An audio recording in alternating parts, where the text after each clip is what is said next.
In today's video, I'm going to show you how to turn on dark mode in Canva fast.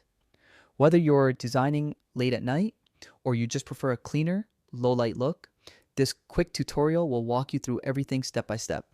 Let's get started. First, open Canva on your device.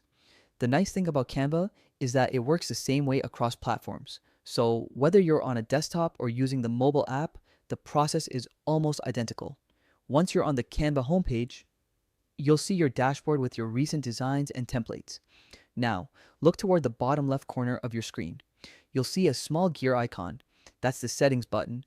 Click on it. This opens up Canva's main settings panel, where you can adjust your preferences.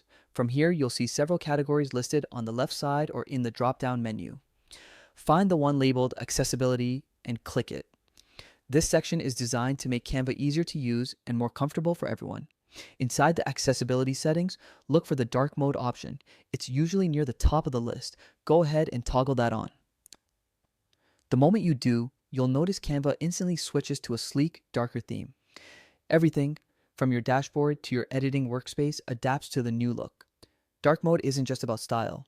It's easier on your eyes, especially in low light, and it helps reduce glare during long design sessions. Plus, let's be honest, it just looks great.